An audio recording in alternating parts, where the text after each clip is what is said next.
Bismillahirrahmanirrahim. Assalamualaikum warahmatullahi wabarakatuh.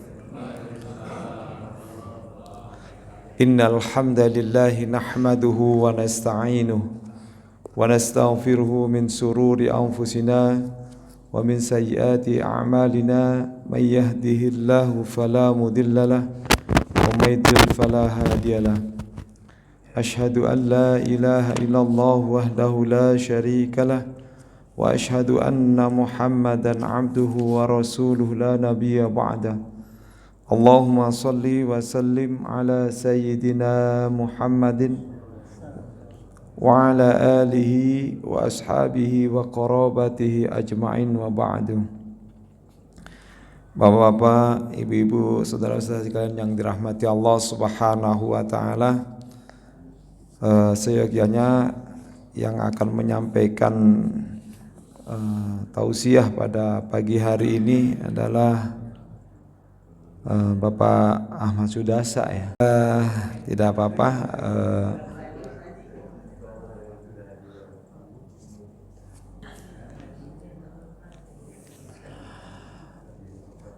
Kita sama-sama mungkin membahas saja dalam sini ya apa kitab tentang pada pagi hari ini, yaitu Kitabul Islam wal Iman. Walaupun mungkin di antara kita sudah pernah tahu ya tentang pembahasan tentang iman dan Islam. Kitabul Islam wal Iman, al-babu tsani fi awsafil imanil kamil. Bab kedua tentang awsaf, itu artinya ciri-ciri iman yang sempurna.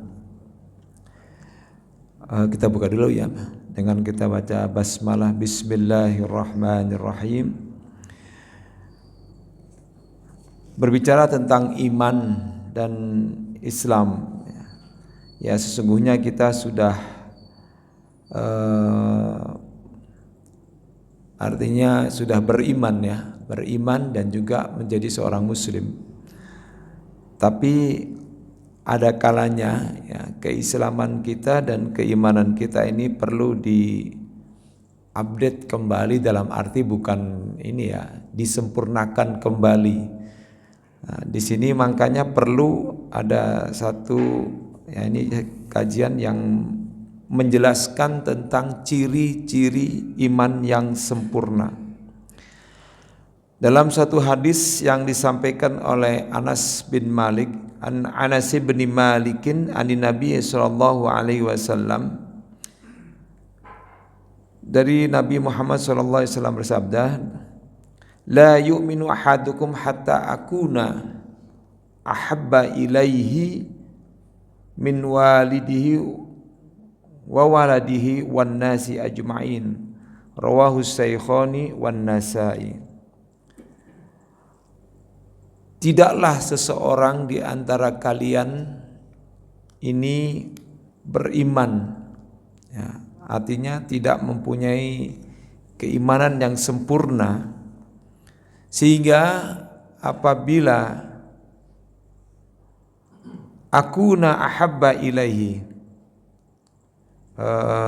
aku itu kata Rasulullah lebih dicintai ya, kepadanya daripada walidihi ya, ayahnya atau orang tuanya, atau ibunya, ayah dan ibunya atau orang tuanya, wa walidihi anaknya, wan nasi ajmain dan seluruh manusia seluruhnya.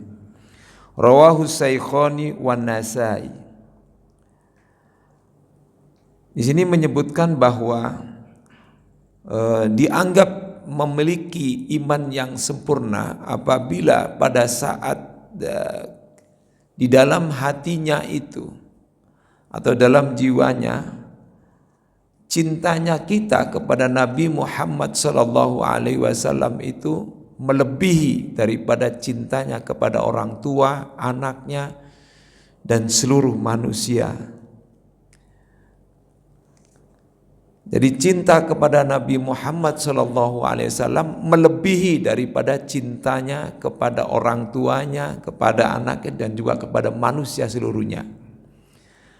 Artinya bahwa cintanya kepada Nabi Muhammad SAW itu melebihi, sehingga amalan ibadah yang dia lakukan itu bukan karena orang tuanya, bukan karena anaknya, dan bukan karena manusia.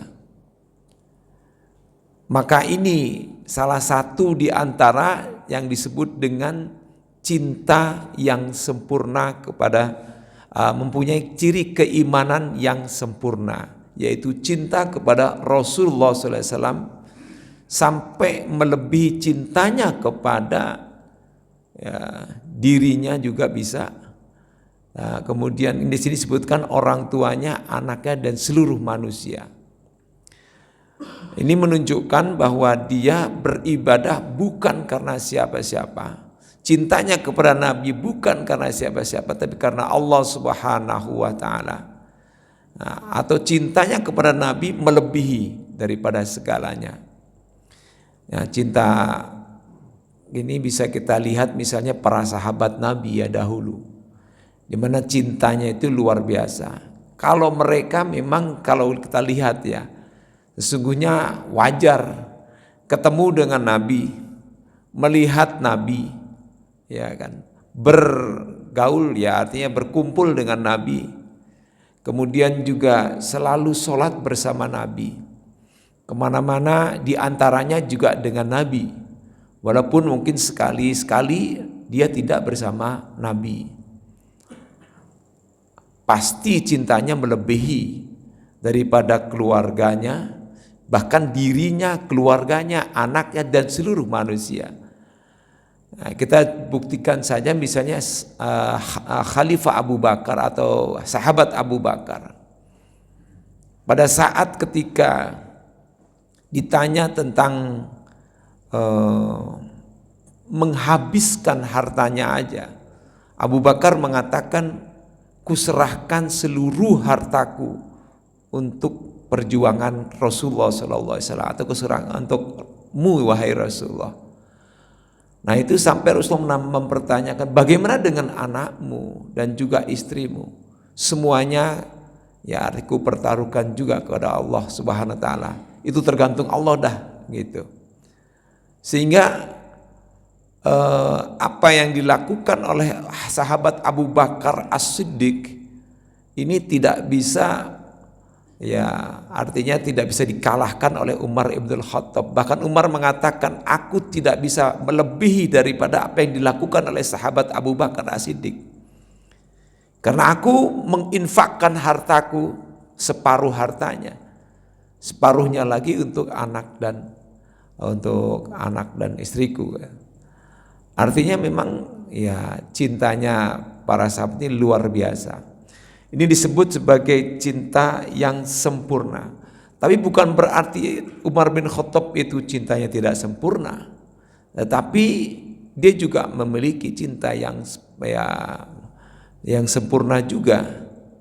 Hanya saja memang dalam menghabiskan harta dia mempunyai, ini dalam satu hadis ya disebutkan seperti itu. Nah oleh karena itulah di sini disebutkan tidak disebut sebagai atau tidak memiliki satu ciri keimanan yang sempurna kalau cintanya kepada Nabi itu tidak melebihi daripada cintanya, artinya tidak melebihi dari cintanya kepada anaknya dan kepada orang tuanya dan juga kepada cintanya kepada yang lainnya. Nah ini cinta kepada Nabi Muhammad Sallallahu Alaihi Wasallam. Begitu sahabat yang lainnya kita kenal, misalnya Ali bin Abi Thalib menggantikan posisi Nabi pada saat beliau mau hijrah bersama Abu Bakar. Itu juga posisinya juga cintanya luar biasa kepada Nabi Muhammad Sallallahu Alaihi Wasallam. Utsman bin Affan juga kita bisa lihat cintanya luar biasa. Kalau para sahabat dulu bisa melebihi seperti itu. Nah, kalau cinta kita kepada Nabi bisa melebihi daripada itu, maka kita bisa juga memiliki keimanan yang sempurna. Namun ya keimanan yang sempurna atau yang kita miliki tidak mungkin bisa sama dengan cinta yang dimiliki oleh para sahabat Nabi, para istri Nabi, ya para anak Nabi misalnya. Sekalipun itu kita juga dianggap memiliki cinta yang sempurna ketika pada saat ya cinta kita kepada Nabi kita Muhammad sallallahu alaihi wasallam itu melebihi daripada cinta kita kepada kedua orang tua kita, anak kita dan orang ya semuanya dan orang lainnya atau manusia seluruhnya.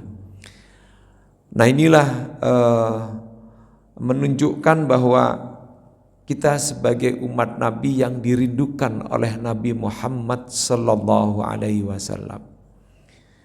Maka wajar kalau seandainya Nabi kita Muhammad sallallahu alaihi wasallam dalam sebuah hadisnya beliau rindu dengan umatnya yang dia tidak pernah jumpa, yang dia tidak pernah melihat dan tidak pernah berkumpul bersamanya.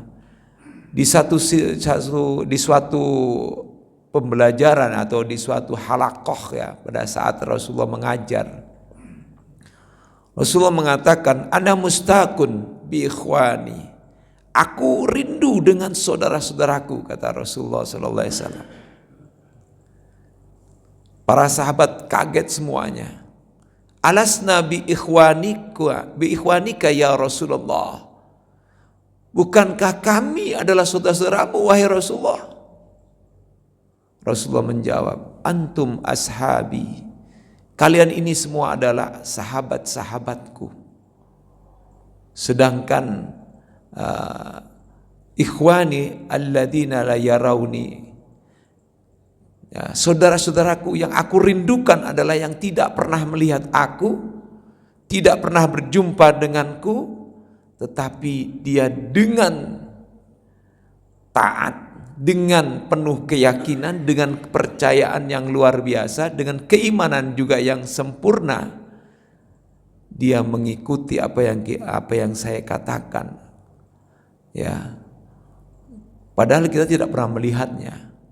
Apalagi ya kalau kita sudah bisa datang misalnya ke makam Nabi, itu secara otomatis itu meneteskan air mata. Kalau udah sampai di makam Nabi, kita ngelewatin makam Nabi, mengucapkan salam dan sholawat dan salam kepadanya, sungguh luar biasa. Kita itu ya seperti berada di hadapan Nabi kita Muhammad sallallahu alaihi wasallam. Hadis yang lainnya, wa anhu anin Nabi sallallahu alaihi wasallam, dan darinya dari Anas bin Malik ya. La yu'minu ahadukum hatta yuhibba li akhihi ma yuhibbu li nafsihi. Rawahul khamsatu illa Aba Dawud.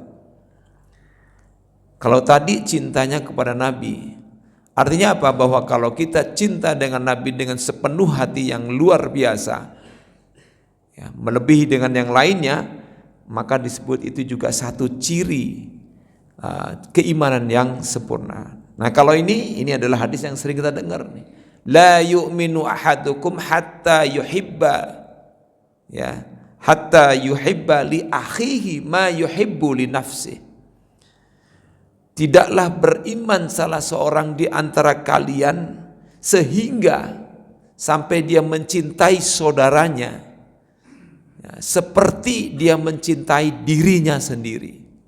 Ini juga satu ciri keimanan yang sempurna. Disebutkan di sini ya, kama yuhibbu li nafsihi fala yakmulu imanu sahsin hatta yuhibbu lil muslimina ya mithla ma yuhibbu li nafsihi minas sihhati wal yasari wat taufiqi wa nahwaha. Bahwa seseorang itu dianggap mempunyai iman yang sempurna apabila dia mencintai ya, saudaranya itu ya, melebihi atau sebagaimana dia mencintai dirinya, ya. Di sini disebutkan, maka tidak sempurna iman seseorang apabila ia mencintai saudara-saudaranya yang muslim seperti mencintai dirinya sendiri. Ya, dalam hal misalnya kemudahan, memberikan kemudahan, dalam hal memperhatikan dan lain sebagainya disebutkan di sini. Banyak hal. Ya. Cuma ada satu yang berpendapat, ya, saya waktu itu tentang hadis ini, la yuhibbu, ya, la yu'minu ahadukum hatta yuhibba li akhihi ma yuhibbu li nafsihi.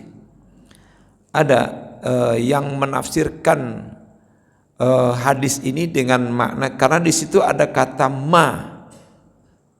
Jadi ma di sini artinya sesuatu yang dicintai oleh saudaranya sendiri. Sesuatu yang dicintai oleh orang lain, artinya orang lain berarti orang muslim, ya, orang lain. Jadi la yu'minu ahadukum hatta yuhibba li akhihi ma, ya. Artinya sesuatu yang dicintai oleh saudaranya sama muslim, itu dicintai oleh, ya, dicintai sebagaimana mencintai dirinya sendiri. Ini bisa diterapkan misalnya dalam suksesi kepemimpinan misalnya. Ketika kita pada saat memilih seorang pemimpin, biasanya kan terjadi satu polemik yang luar biasa, ya, dalam memilih seorang pemimpin itu. Nah, pada saat pemilihan itu kan pasti ada ya polemik yang luar biasa, sehingga muncul perdebatan, bahkan mungkin bisa terjadi perkelahian di antara kelompok masing-masing, bahkan mungkin bisa terjadi gontok-gontokan dan lain sebagainya. Tapi pada saat ketika saudara kita ya sudah terpilih lah katakan, maka disinilah kita seharusnya katanya ini, ya, ini menurut satu pendapat dari seorang profesor, ya, ketika menafsirkan hadis ini, karena yang dicintai itu bukan saudaranya tetapi sesuatu. Jadi gini, hatta yuhibba li akhihi ma. Ini satu pendapat kan, ya. Kita kan boleh juga berbeda dengan penafsiran dia. Kalau kita kan menafsirkan yang sebelumnya itu, tidak beriman seseorang sehingga dia mencintai saudaranya yang lain. Nah, ma-nya di sini tidak, ya, apa yang dicintai oleh dirinya sendiri. Nah, di sini ma-nya ini milik saudaranya yang lain, gitu. Artinya sudah kepilih nih. Maka pada saat dia kepilih menjadi seorang pemimpin, ya udah semuanya ikut untuk, ya, senanglah dan juga mengikuti apa yang sudah dipilih itu. Ya. Memang pada awalnya kita sudah, ya, luar biasa terjadi polemik, ya. Misalnya dalam memilih pemimpin, misalnya kata Pak Ketua RW, Ketua RT dan lain sebagainya. Tapi pada saat dia sudah terpilih, pada saat dia sudah menjadi seorang pemimpin, maka kita harus terima dengan legowo, kita harus terima dengan lapang dada bahwa dia adalah bagian dari saudara kita juga. Kalau dia saudara kita, kalau dia saudara kita, ya artinya saudara kita, ya kita anggap ada saudara kita, ya. Ya, makanya, ya, mukmin yang kita saudara kita yang kita cintai ini, ya saudara kita, saudara. Nah, di sini disebutkannya saudara semuslim, ikhwanul muslimin, jadi saudara seislam. Karena ya ada satu ayat, ya, innamal mu'minuna ikhwatun. Sesungguhnya orang-orang yang beriman ini adalah bersaudara. Ya, bersaudara. Saudara seiman, seislam, saudara sekeyakinan, seakidah. Maka saudara kita ini.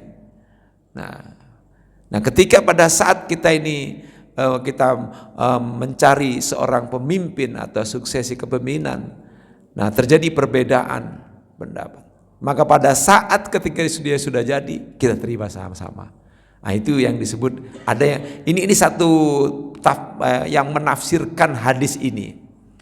Ya, karena ada kata-kata ma-nya sini. Ma itu adalah sesuatu yang disukai oleh saudara kita yang lain, maka kita juga pada saat itu menyukainya. Begitu. Memang agak susah. Karena menurut profesor ini ya, dia kalau nggak salah waktu itu yang membahas ini sudah almarhum ya, Profesor Fahru Rozi. Waktu itu mengatakan seperti ini. Karena kita tidak mungkin mencintai misalnya saudara kita seperti mencintai saudara kita sendiri. Kita tidak mungkin. Tidak mungkin kita mencintai misalnya tetangga kita itu seperti mencintai adik kita, gitu. Saudara seketurunan gitu. Itu tidak mungkin katanya. Dia bilang ini ketika menafsirkan ini saya ketika menafsirkan hadis ini. Berarti ada dua makna ya. Jadi makna yang pertama bahwa memang ketika seseorang itu mencintai saudaranya seperti mencintai dirinya sendiri atau seperti mencintai saudaranya satu keturunan, itu disebut dengan iman yang sempurna. Tapi kata profesor ini mengatakan tidak mungkin saya mencintai Pak Halim yang bukan saudara saya tidak mungkin mencintai Bapak seperti mencintai adik saya, seperti mencintai orang tua saya, gitu dia bilang, satu keturunan. Nah, berarti apa yang kita cintai? Ya sesuatu yang dicintai oleh saudara kita, maka kita harus cintai. Ini dikaitkan dengan suksesi kepemimpinan itu tadi. Ya terkait dengan ini. Tapi itu boleh-boleh aja ya, namanya satu penafsiran hadis, tafsir hadis. Baik, ini diriwayatkan oleh rawahul khamsatu illa Aba Daud, Imam perawi hadis yang 5, berarti Bukhari, Muslim, Abu Daud tidak, An-Nasai, ya, Tirmizi, Ibnu Majah. Berarti Abu Daud tidak meriwayatkannya.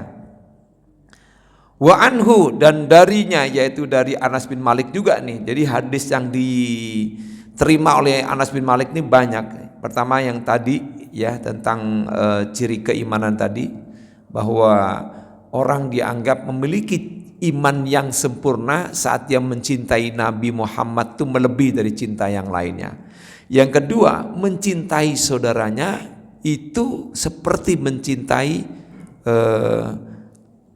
saudaranya sendiri atau mencintai dirinya sendiri. Nah itu ciri-ciri keimanan. Ini menurut dalam kitab ini ya, At-Taj al-Jami'ul Usul fi Ahadi Rasul ya, karya Syekh Mansur Ali Nasif. Selanjutnya qala salatun man kunna fihi wajada halawatal imani. Dan dari Anas bin Malik, dari Nabi Muhammad SAW, ada 3 hal yang apabila 3 hal ini ya, dia akan mendapatkan jika dia bisa meraih 3 hal ini, dia akan mendapatkan manisnya keimanan, halawatal iman, wajada halawatal iman, yang menemukan atau mendapatkan, memperoleh manisnya keimanan. Di sini wajada disebutkan dzaqa ya ta'mal imanil kamil, dia akan bisa merasakan rasanya ya keimanan yang sempurna. Ya, dzaqa itu artinya merasakan keimanan yang sempurna. Apa itu? Ayyakuna Allahu wa rasuluhu ahabba ilahi mimma siwahuma. Ya, yaitu menjadikan Allah dan Rasulnya itu lebih dicintai kepadanya daripada yang lainnya. Artinya cinta, kalau tadi cuma Rasulullah ya, kemudian ini juga, kemudian cinta kepada saudara juga. Nah ini cinta kepada Allah dan Rasulnya melebihi daripada cinta yang lainnya. Siwahuma, cinta yang lainnya. Di sini sebutkan ay fayu'thiru ma yurdihima ala kulli syai'in. Jadi segala hal yang mempengaruhinya dan segala hal yang dicintainya dari segala sesuatu. Dari segala sesuatu. Jadi pokoknya cintanya hanya kepada Allah dan Rasulnya. Itu lebih dicintai daripada lain, selain daripada keduanya. Ini juga termasuk dia akan mendapatkan manisnya keimanan, merasakan manisnya keimanan.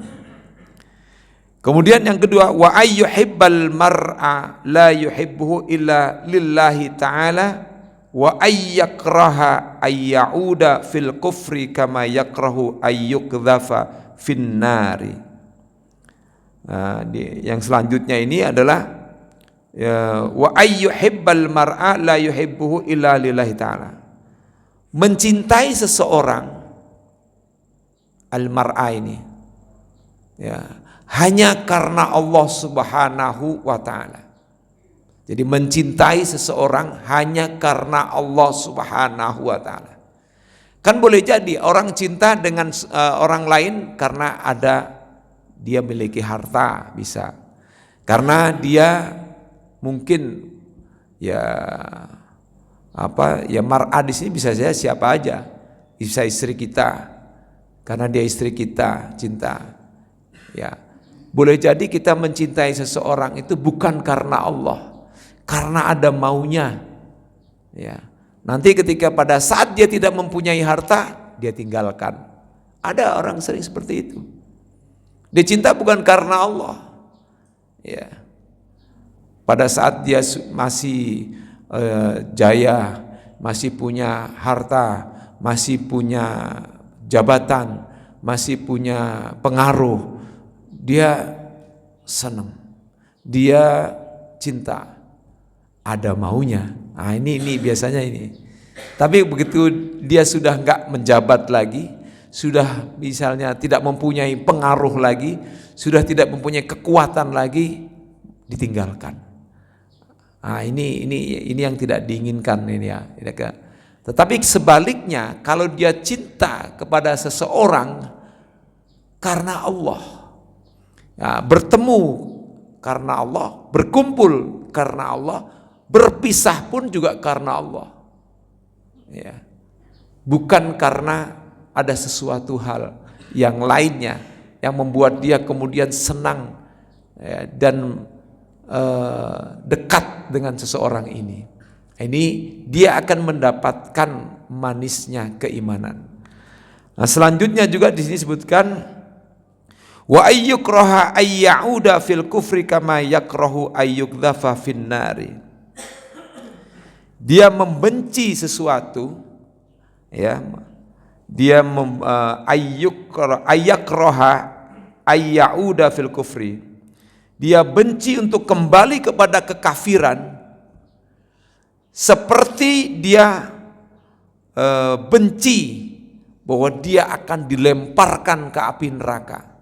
Jadi kebencian dia, ya, untuk kembali kepada kekafiran itu bencinya seperti dia akan dilemparkan ke dalam api neraka. Nah, 3 hal ini dia akan bisa merasakan manisnya keimanan.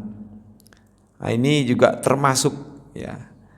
Kalau tadi juga yang pertama bahwa mencintai seseorang karena Allah Subhanahu wa taala, ini yang kedua membenci kekafiran, ya. Ini disebutkan membenci untuk kembali kepada kekufuran, ya. Sebagaimana dia benci untuk dilemparkan ke api neraka. Ini juga bagian dari dia akan merasakan manisnya keimanan. Nah, ini bisa kita terapkan dalam kehidupan kita. Kalau kita bisa mengambil ya hikmah ataupun fadilah keutamaan dari hadis ini, insya Allah kita akan menumbuhkan keimanan kita. Mungkin dalam kita beribadah kepada Allah Subhanahu wa taala, sehingga tidak bertujuan karena material, finansial dan lain sebagainya, atau hal-hal yang di luar daripada apa yang diminta oleh Allah dan Rasulnya. Baik, barangkali ada pertanyaan ini supaya lebih hidup kali ya tausiah kita barangkali. Silakan Pak, ini dulu bentar ya, Pak Raja, silakan Pak. Kalau bisa saya jawab, kalau enggak ya kita fair ini aja deh.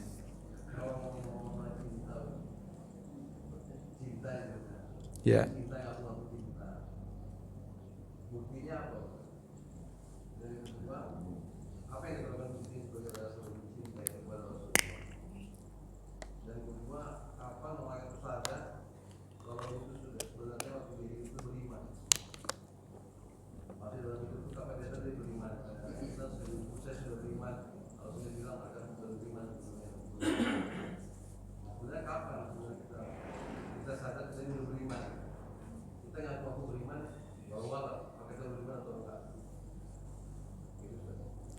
Ya, baik. Iman itu kan sebenarnya tasdiqum bil qalbi wa iqrarum bil lisani wa amalum bil arkan. Iman itu adalah membenarkan di dalam hati, kemudian diucapkan dengan kata-kata, lalu kemudian ditampilkan dengan amal perbuatannya. Jadi sinergi antara hati, ucapan dan juga perbuatan. Itu kita bisa melihat orang itu imannya sempurna atau tidak.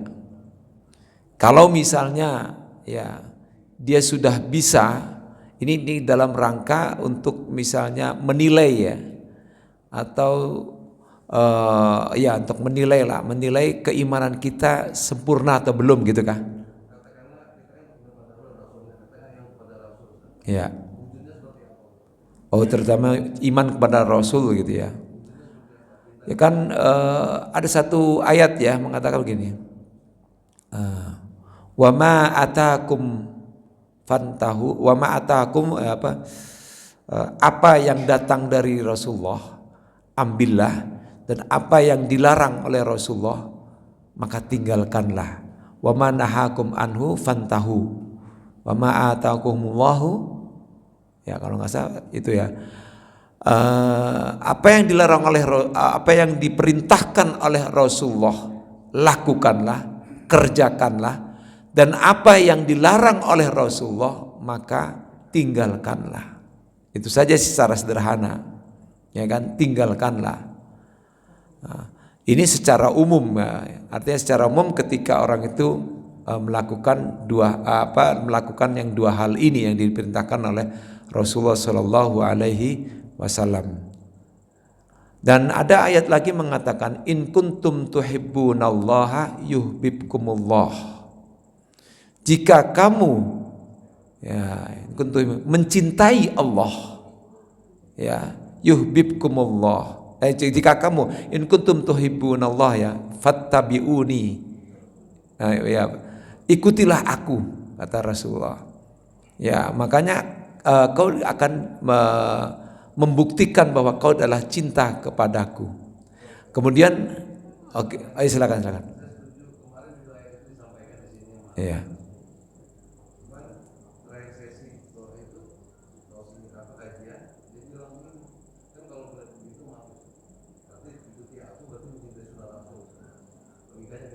Iya ya. Ya.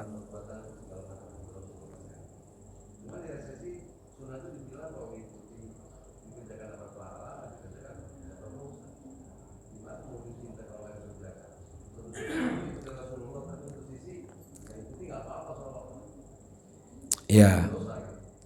Kalau sunnah ya. Sunnah itu kan ada dua makna ya.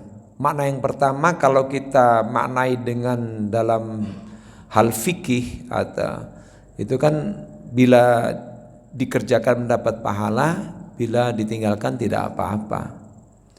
Tapi ada makna sunnah ini kalau secara fikih, ya itu makna hukum, ya. Tapi kalau sunnah dalam makna yang luas, dalam makna hadis, secara di dalam pemahaman mustalah hadis, itu adalah semua tradisi, semua kebiasaan yang dilakukan oleh Rasulullah Shallallahu Alaihi Wasallam, baik mulai dari dia bangun tidur sampai kemudian tidur kembali, apa yang dilakukan oleh Rasulullah dia ikuti. Cuma kita tidak mungkin untuk bisa mengikuti seluruh apa yang dilakukan oleh Nabi kita Muhammad Sallallahu Alaihi Wasallam, karena kalau kita bisa sama dengan apa yang dilakukan oleh Nabi, maka kedudukan kita bisa melebihi para sahabat-sahabat Nabi, dan itu tidak mungkin. Ya, artinya kesempurnaan iman kita hakikatnya tidak akan bisa melebihi daripada kesempurnaan keimanan Nabi Muhammad SAW. Di sini disebutkan iman yang sempurna. Iman yang sempurna ya di bawah ya Nabi Muhammad SAW. Nah, namun ciri-cirinya itu banyak sekali, Pak. Di dalam Al-Quran disebutkan orang akan mempunyai iman yang sempurna. Disebutkan dalam surat Al-Anfal misalnya. Jadi disebutkan gitu, innamal ladzina idza dzukirallahu wajilat qulubuhum wa idza tuliyat alaihim zadathum imana. Zadathum imana itu iman yang sempurna. Ya. Pertama, ciri yang pertama itu ya.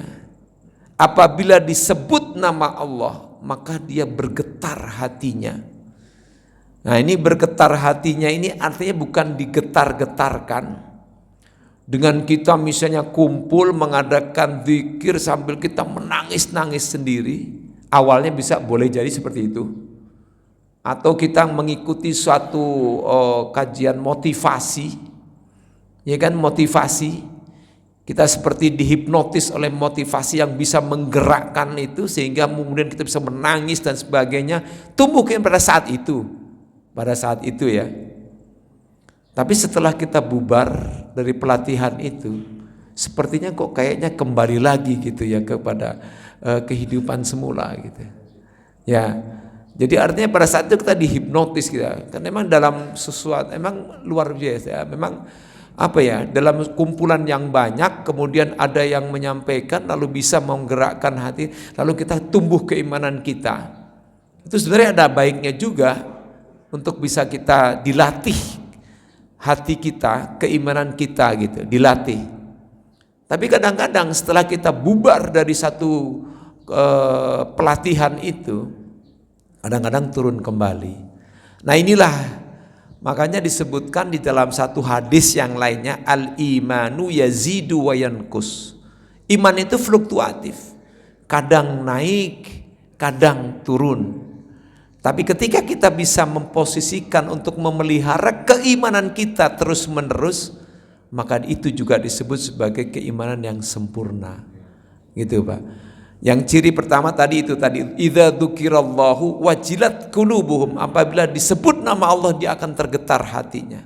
Wa idza tuliyat alaihim ayatu, apabila dibacakan ayat-ayat Allah di surat Al-Anfal itu, zadathum imana, tambahlah keimanannya. Ini juga termasuk keimanan yang sempurna. Nah, ini kan dari satu segi ya, mencintai Rasulullah. Itu juga bagian juga. Pada saat kita misalnya disebutkan nama Rasulullah, kita langsung terbayang betapa perjuangan beliau, betapa dakwah yang beliau lakukan, bagaimana hijrahnya beliau, bagaimana tantangan yang dihadapi oleh beliau terhadap umat-umatnya yang durhaka dan lain sebagainya. Lalu kita bisa merenungkan, ya, masukkan ke dalam jiwa kita dan ke dalam benak kita, lalu kemudian kita bisa tunduk dan cinta sesungguhnya pada Rasulullah. Pada saat kita menyebut nama Rasulullah, maka terbayangkan bagaimana perjuangannya. Ketika kita misalnya dalam tahiyat kita, Asyhadu an la ilaha illallah wa asyhadu anna Muhammad, pada saat menyebutkan Muhammad sallallahu alaihi wasallam, kita terbayang dengan perjuangannya. Kemudian menyebutkan Allah memberikan satu menyampaikan suatu doa ya, salawat dan salam. Kita bayangkan kepada keluarga-keluarganya, kita bayangkan kepada para sahabat-sahabatnya yang begitu juga mempertahankan keimanannya. Kita bisa bayangkan bagaimana misalnya sahabat Nabi yang bernama Bilal bin Rabah mempertahankan keimanannya sampai dia diseret, dijemur di atas di pasir yang panas dan kemudian ditindih oleh batu. Kita bayangkan bagaimana sahabat yang lain, misalnya Sumayyah, ya kan, ibunya siapa? Amir bin Yasir, Amir bin Yasir atau Yasir juga sama juga bab ayahnya Amr bin Yasir. Itu bisa kita bayangkan. Maka dengan itulah kemudian akan tumbuh rasa keimanan kita. Maka saat itulah kita akan disebut dan memiliki sebagai iman yang sempurna. Artinya iman yang sempurna. Ya saat itu. Tapi pada kali lain misalnya kita tidak ada misalnya tidak terdetik gitu ya, hati kita kayaknya itu boleh jadi ada satu pengerasan ya, pengeras atau qaswatul qalbi, hati yang mengeras. Nah ini kita juga bisa menilai lagi, kenapa ya kok saya bisa begini? Kita lihat lagi, apa nih? Kita harus bisa membuka-buka. Jangan-jangan saya sudah lama misalnya kurang pendekatan pada Allah, atau jangan-jangan ada di antara harta kita yang mungkin tidak halal mungkin gitu ya, atau ada hal-hal yang lainnya. Itu bisa Pak. Yang biasanya ini kita misalnya rajin gitu, terus kemudian tiba-tiba malas perasaan, itu kita bisa menilai ada apa ini yang membuat saya seperti ini. Boleh jadi kita mungkin dalam posisi seperti itu kita lagi turun keimanannya gitu Pak. Silakan Pak Raja. Iya.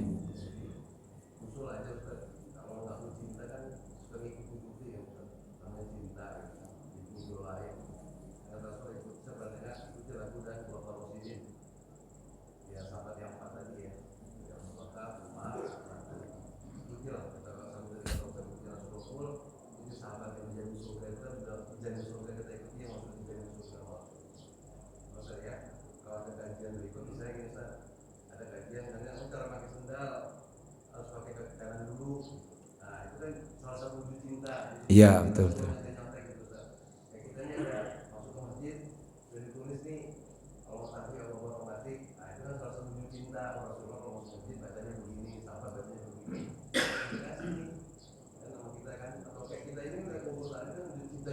Ya.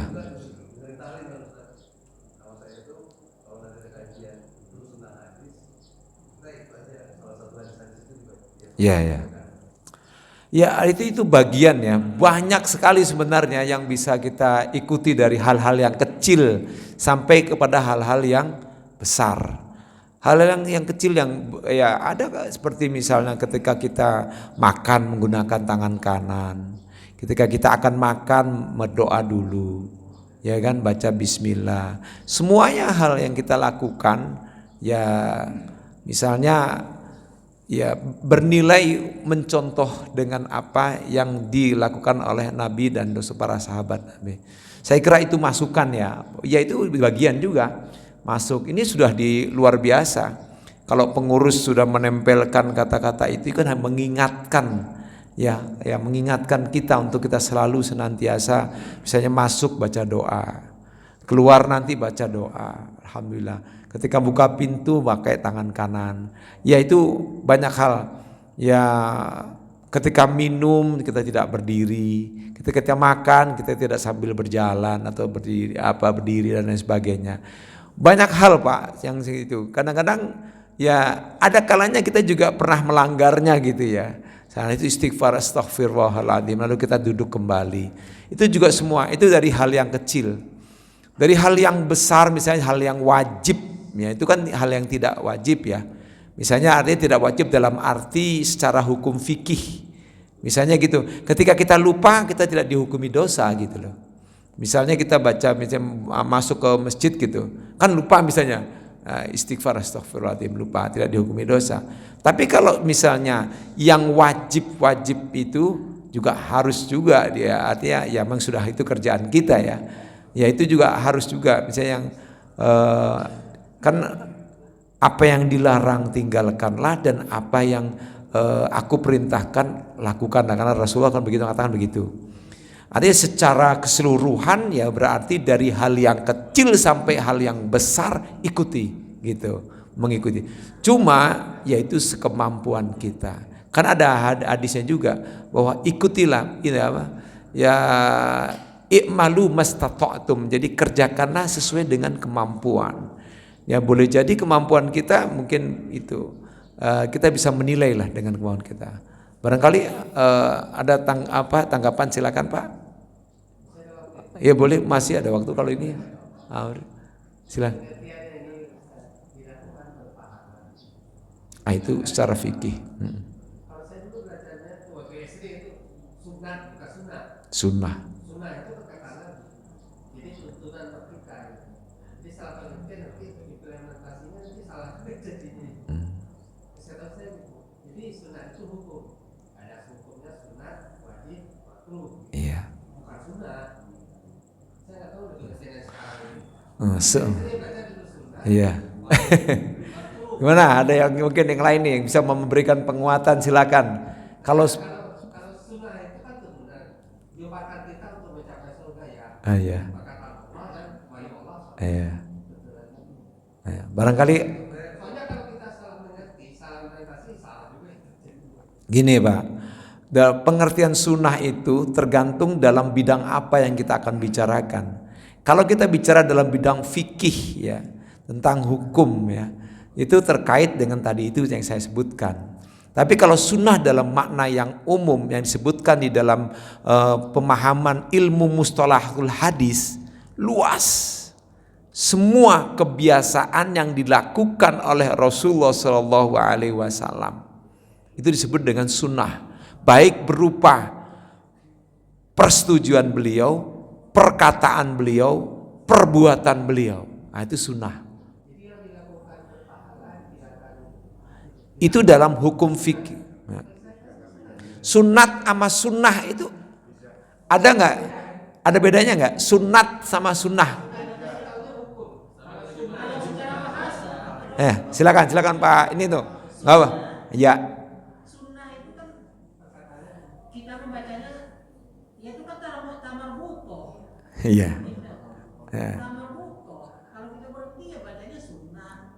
Ya. Nah kalau di bahasa Indonesia ya sunnah, gitu ya. Kecuali dengan sunnah kita berbeda. Coba, silakan mungkin Pak Haji. Nah, Pak Haji Atma, nggak apa diskusi gitu. Ini masalah etimologi bahasa. Nah. Kalau dalam etimologi bahasa itu jenis feminin itu kan menunjukkan tamar buto. Betul. Tetapi kalau di Indonesia kan itu menjadi sebetulnya sih harfiahnya sama. Yang satu jenisnya memang feminin dari etimologi, tapi juga dalam bahasa Indonesia diadop ke dalam bahasa Indonesia menjadi taknya itu jadi Sunat. Jadi sebetulnya sih satu koridor. Ya. Cuma etimologinya aja. Jadi yang satu berbahasa Arab, yang satu bahasa Indonesia. Iya. Cuma yang dipermasalahkan dengan Pak Amril ini bahwa pengertiannya sunnah itu apa yang ditinggalkan, apa yang diperintahkan, apa yang dilakukan itu mendapatkan pahala, jika ditinggalkan tidak apa-apa. Artinya kan gini, berbicara tentang kata-kata ya, berbicara tentang sunnah dan sunnat sebenarnya sesungguhnya itu sama dua-duanya. Ini kan sunnat yang kita sebutkan dalam bahasa Indonesia itu adalah serapan dari bahasa Arab, betul kata Pak Haji. Jadi etimologi ya secara itu. Dan juga betul apa kata Pak Najib mengatakan bahwa itu dari segi bahasa. Tapi pada saat ketika kita membahas tentang fikih, maka sunnah itu akan bermakna seperti itu tadi. Bahwa jika dikerjakan mendapat pahala, ditinggalkan tidak mendapatkan apa-apa. Itu ketika fikih ya, fikih. Tapi ketika kita berbicara tentang hadis Nabi, maka sunnah itu maknanya menjadi berbeda. Semua kebiasaan yang dilakukan oleh Rasulullah, baik berupa perkataan, perbuatan maupun persetujuan, itu disebut sunnah secara umum atau disebut dengan hadis. Kalau hadis berbeda lagi, kalau sunnah lebih luas gitu ya. Ya. Jadi arti itu, ini menurut ini ada satu pemahaman yang memang harus dibedakan sesuai dengan materi yang kita bahas. Kita bahas tentang fikih kah? Apakah kita bahas tentang hadis kah? Atau kita bahas tentang sejarah kah? Apa kita bahas tentang akhlak kah gitu, Pak. Jadi kata sunnah itu sendiri ketika dibahas di dalam bidang hadis, maka maknanya berbeda, Pak. Bukan makna yang tadi yang disebutkan saya tadi di dalam hal fikih. Maka tadi saya menyebutkan dalam hal fikih seperti ini. Dalam hal hadis itu maknanya seperti ini gitu loh Pak Amri. Silakan Pak Raja. Kalau dikerjakan berpahala ditinggalkan sunnah. Kan dua pengertian berbeda. Satu perkataan Nabi, satu lagi hukum. Iya, hukum. Ya artinya maksud saya secara etimologi kata sunnah itu keluar dari satu kata yang satu, Pak. Betul kata Pak Haji Batna. Secara etimologi betul kata Pak Najib ini menambahkan ya. Artinya betul dari satu kata asalnya gitu loh. Kemudian dia akan menjadi membias maknanya. Nah, ada dua pengertian. Ketika kita berbicara dalam hal fikih, maka makna sunnah itu menjadi seperti apa yang tadi disebutkan tadi. Tapi ketika kita berbicara dalam hal hadis, maka ini menjadi luas. Sunnah itu adalah semua hal semua kebiasaan, semua tradisi yang diucapkan, yang dilakukan, yang disetujui oleh Rasulullah, itulah sunnah, gitu loh. Itulah itu dalam itu. Jadi kalau karena kan kita ini kan sedang membahas tentang hadis atau tentang kita sedang bahas tentang kitab. Nah, ini perlu kalau dari segi hukum, betul hukum fikih, Pak. Hukum fikih akan berbeda jika berbicara dari segi hukum hadis, dari segi ilmu hadis atau sejarah, gitu loh, Pak. Silakan Pak Raja. Oke, Pak. Kita iman itu mungkin dari proses akal, pelajari, dibedah, munculnya iman kan. Betul. Misalnya di Ibrahim, dihancuri semua patung, ditinggali satu di bahunya, patung yang berdiri, belum besar. Kata Nabi Ibrahim, siapa yang orang bertanya siapa yang berdiri? Tanya aja dia itu yang berdiri. Berarti dia kan Tuhan, tanya dia, jadi kita buatnya. Ketika ada proses akal munculnya bagaimana? Nah sekarang iman itu muncul dari dasar kita baca. Berarti kita teruskan dari dalil. Jadi kalau apapun dalil. Jadi jangan kata ustaz, kata kiai, kenapa? Jadi dalilnya apa sih dasarnya? Jadi untuk sampai agama itu karena orang-orang yang sekitar nih kayak kesepakatan Yesus itu Tuhan itu kan kesepakatan doang. Satu pun ayat Injil tidak ada mengatakan itu adalah Tuhan. Nah itu kan bisa muncul. Berarti kita harus berdasarkan dalil apa? Maka saya tertarik dari walaupun ustaznya atau profesor kayak Yasin, Ustaz Yasin, saya lebih suka kayak gitu ya. Dalilnya apa? Jadi jangan menghindari dari bid'ah. Nah menurut Ustaz gimana ya masalah itu? Jadi gini Pak, proses pertama keimanan itu munculnya itu berbeda-beda menurut para ahli, Pak ya. Makanya di sini para ahli pendidik itu memformulasikan Apa yang pertama kali diajarkan kepada anak? Apakah kita ajarkan membaca dulu supaya akalnya itu ini, ajarkan membaca, cara berpikir? Apakah jadi gini, apakah keimanan dulu? Apakah kemudian ilmu hitung dulu? Apakah itu yang pertama kali diajarkan? Itu ada satu pembahasan tentang itu, Pak, bahwa mana yang lebih penting diajarkan kepada anak-anak misalnya. Karena anak kan ini masih pure ya, belum tahu kalau tentang keimanan itu belum tahu tentang bagaimana cara berpikir bahwa Tuhan itu belum tahu. Paling ya oleh orang tua diajarkan apa? Allah, Tuhan kita Allah. Tapi anak itu belum tahu, Pak, belum bisa untuk berpikir itu. Ya. Nah, kalau Nabi Ibrahim itu satu contoh ketika dia sudah pikirannya sudah dewasa, sudah jelas. Nah, disinilah akhirnya ketika memformulasikan pendidikan, mana yang pertama kali yang tepat diajarkan kepada anak? Ada yang mengatakan pertama kali, ada yang mengatakan akidah dulu. Akidah. Pokoknya ajarin akidah. Tentang sifat-sifat Allah. Ajarkan bagaimana Allah itu maha besar. Bagaimana itu akidah dulu. Sholat bagaimana sholat? Itu ntar dulu. Nah, ada yang mengatakan itu. Ada yang mengatakan diajarkan tentang ini dulu. Al-Quran dulu.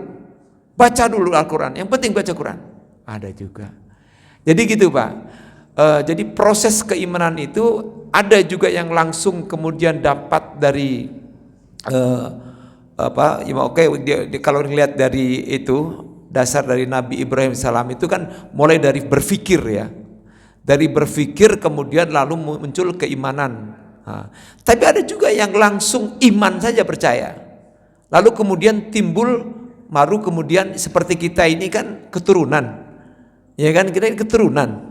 Kita itu belum tahu dulu gitu, kita ngikut-ngikut aja apa yang dikatakan oleh orang tua kita kan. Tuhan kita siapa? Allah. Kita belum tahu. Kita kalau misalnya dimelencengkan dengan orang, katakanlah oleh PKI gitu, dengan cara berpikir seperti misalnya, saya kasih kamu permen semuanya ya, siapa yang ngasih permen ini? Saya, kan gitu. Kasih sirup semua.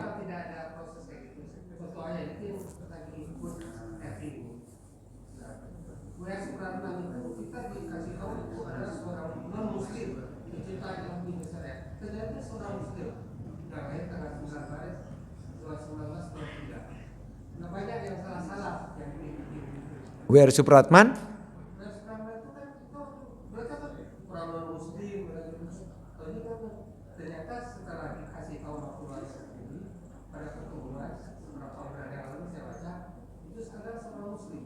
W.R. Supratman seorang muslim.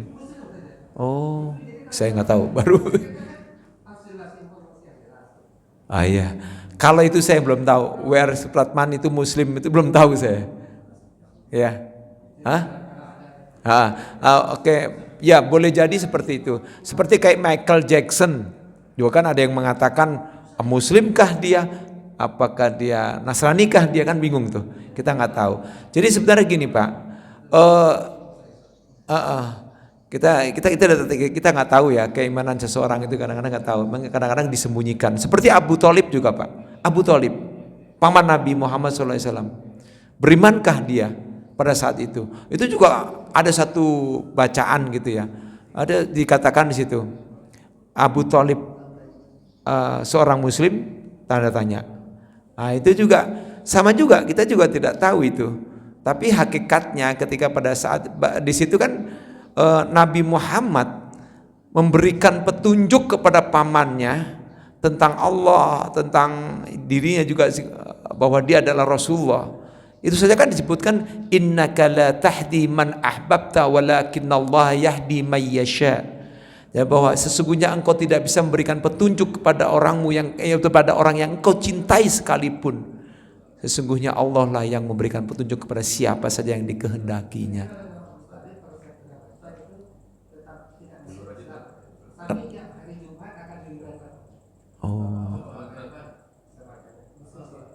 Ya, baik. Oke. Ya.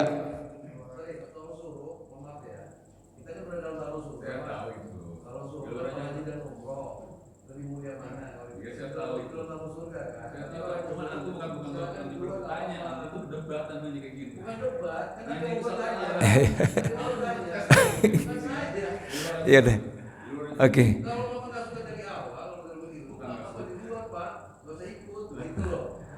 Oke. Iya. Saya kira cukup kali Pak ya, supaya tidak terjadi perdebatan. Mohon maaf saya ya.